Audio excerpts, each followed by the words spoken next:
Hi everybody, it's Mrs. Bose, and I am going to read you a story. This story is about one of the best composers of classical music ever. His name is Ludwig van Beethoven, and this is his story of the Heroic Symphony. This book was written by Anna Harwell Celenza and illustrated by Joanne E. Kitchell. In a glimmering salon, Ludwig van Beethoven played the piano. The audience sat mesmerized. Never had they heard music performed with such emotion and strength. As Ludwig glanced at them, he felt extremely proud. He was the best pianist in Vienna, perhaps best in all of Europe. Ludwig wrote music that showcased his talent, and when he played, women swooned and men cheered. The wealthy paid him large sums of money to perform in their homes. It seemed he had everything: talent, fame, money. No one suspected that the great Ludwig van Beethoven also had a troubling secret. He was slowly going deaf. It was getting more and more difficult for him to play the piano. Without his hearing, his career, fame, and fortune would soon come to an end.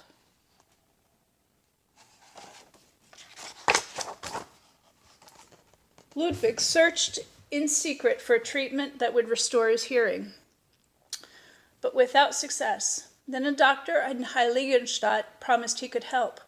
Filled with hope, Ludwig left Vienna in the spring of 1802 to stay at the remote clinic.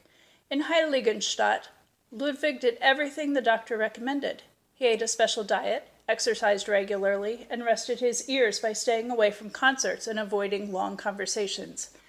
As the months passed, however, his hearing only grew worse. Finally, in October, the doctor delivered the dreaded news. The treatment was a failure. Ludwig was going deaf, and his career as a pianist was over. "No," cried Ludwig, "it can't be true." Anger welled up inside him. He stood up without saying another word and ran out the door. Ludwig walked for hours through the woods, along the river.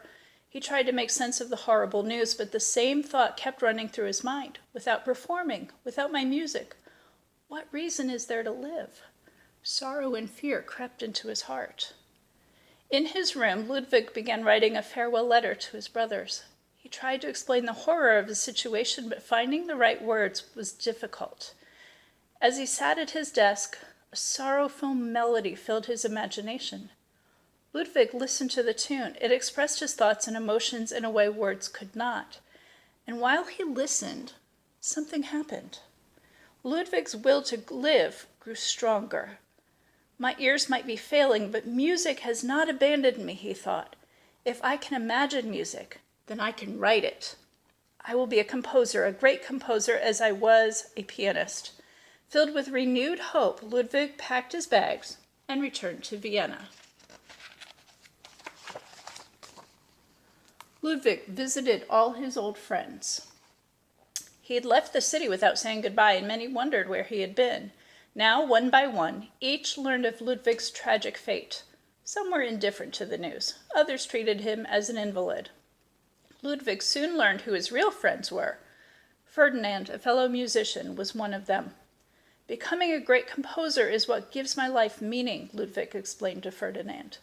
"I won't write music that just entertains people. I will write music that exhilarates them. I want people to think when they hear my music. I want to touch their souls. But I must find inspiration, something great, someone heroic."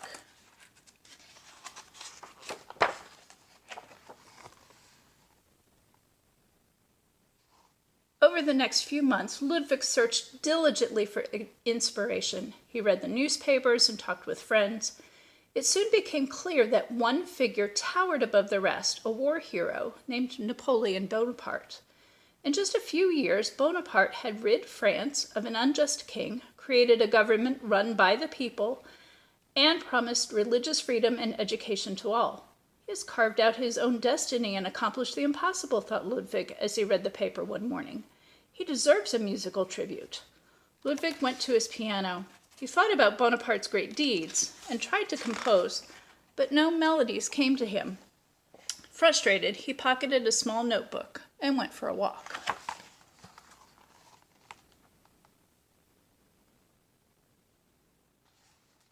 Ludwig's hearing had not yet failed completely. As he walked through the park, he struggled to follow the conversations of those around him. Everyone was praising Bonaparte. Young women pushing baby carriages swooned over his good looks and chivalry.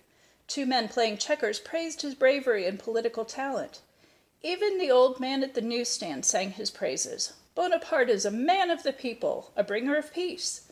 The kings of England and Prussia are afraid. They have declared war against Bonaparte. But I am not afraid. Nor I, said a young boy. He grabbed a magazine with Bonaparte's picture on it and handed it to Ludwig. Just wait and see, said the boy. One day Bonaparte will save us all.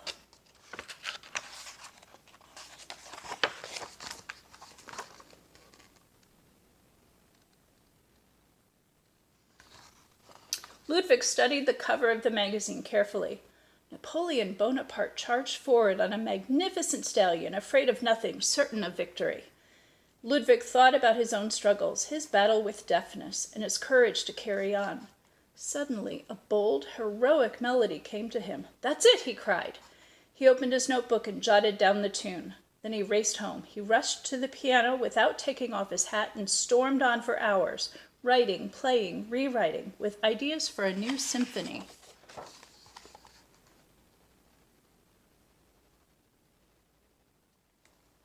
Ludwig worked on the symphony for 5 long months, blending his own life story and his hopes as a composer into the heroic tale of Bonaparte. One after another, the 4 movements took their form. Ferdinand visited regularly, and on each occasion Ludwig shared passages of the symphony and explained the inspiration. I call it the Bonaparte Symphony, said Ludwig. It is a reflection of his courage and heroic character, his struggle against fate.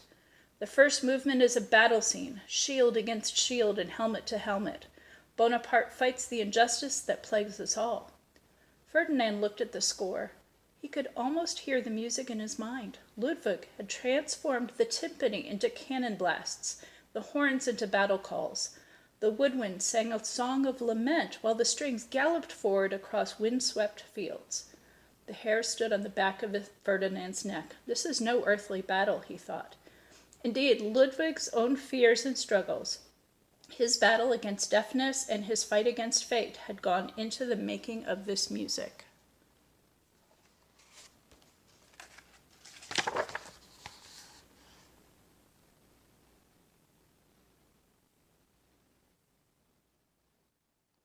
A few weeks later, Ludwig showed Ferdinand the second movement. He had been thinking of a funeral procession when he wrote the section, and it was filled with a sense of longing and anxiety. Ferdinand could hear the steady footsteps of the mourners passing by. Ludwig played a section of the movement on the piano. I was imagining Bonaparte on the battlefield when I began to write this part, but it evolved into something more, my own suffering, the sorrows of humanity. A haunting sorrow filled Ferdinand's heart. He could almost feel the specter of death around him. Ferdinand was shaken when he left Ludwig's apartment.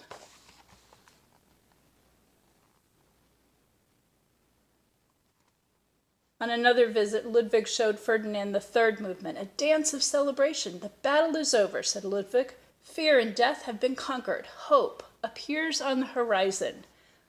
A warm and bright, joyous homecoming. Ferdinand studied the music carefully. In the distance, he could hear a lilting melody rise up from the strings. Slowly, it grew louder.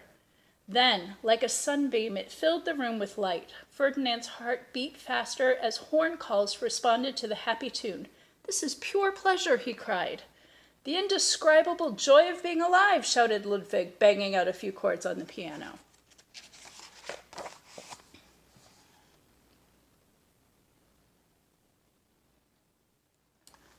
The fourth movement was the most difficult to write. Ludwig struggled with it for weeks. The legend of Prometheus served as an inspiration.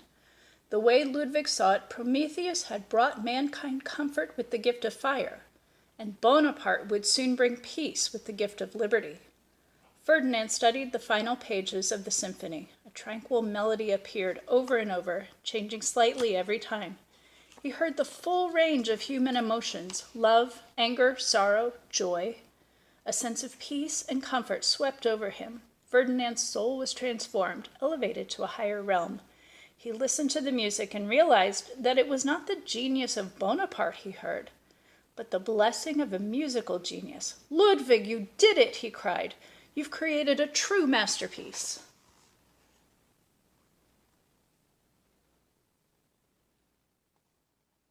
Over the next couple of weeks, Ludwig put the final touches on his symphony. He made a second copy to send to Napoleon Bonaparte as a gift. He was putting the copy in an envelope when he heard loud shouts from the street below. Ludwig looked out the window and caught sight of Ferdinand. "What's going on?" he called. "Oh, tragedy!" cried Ferdinand. "All is lost." "What are you talking about?" shouted Ludwig. Ferdinand held up a newspaper. "Bonaparte betrayed us all," he cried. "He has crowned himself Emperor of France." Ludwig's face grew red with anger. "So he too is nothing but a greedy man who puts himself above the rest of us." Ludwig rushed to the piano, grabbing his new symphony, and began ripping it to shreds. As the final pieces fell to the floor, Ferdinand burst through the door. "What have you done?" he cried. "I did not write my symphony for a tyrant," shouted Ludwig. Ferdinand saw the extra copy on the desk and grabbed it. "Give that to me," roared Ludwig. Ferdinand shook his head. "I won't let you destroy it," he cried, and held the music tighter. Despair swept over Ludwig. He looked down at the scraps of paper scattered around his feet. He thought of the many months he had worked on his symphony, all the hopes and dreams that had gone into the music. Melodies from the symphony played through his mind, reminding him of his own struggle with fate.